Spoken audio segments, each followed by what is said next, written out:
Indonesia pastikan kirim 3 tim putra dan 1 tim putri pada turnamen internasional Inaspro 3x3 Jakarta.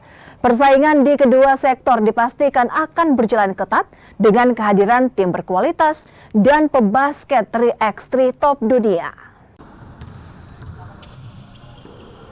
Tim 3x3 putra dan putri Indonesia tengah mempersiapkan diri untuk berlaga di ajang Inaspro 3x3 Jakarta. Persiapan dilakukan di lapangan GBK Arena.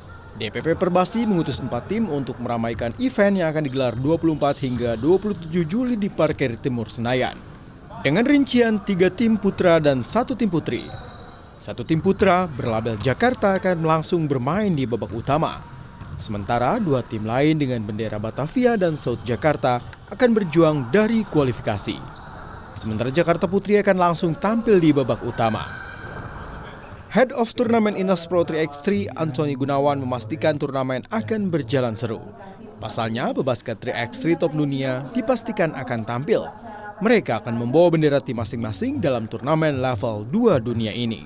Bukan hanya level Asia, yang jelas saya garanti tim USA akan main di Indonesia. Tadi ada gold medalist, kelas manis, itu memang levelnya juga dunia juga. Dan yang jangan lupa, yang paling tentunya sangat menarik adalah akan ada 4 pemain IBL, di mana 4-4-nya ini adalah semuanya main di playoff. Makanya kita belum bisa announce siapa aja. Jadi ada tim yang tadi dibilang dari Mas Alvin tadi surprise, ini 4-4-nya main di playoff. Inaspro 3x3 dimulai dengan rangkaian pertandingan sektor putri pada 24 dan 25 Juli. Dilanjutkan sektor putra yang dihelat pada 26 dan 27 Juli.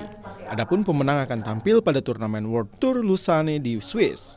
Anggano Rizky, Jenivan Prapta, Kompas TV Jakarta.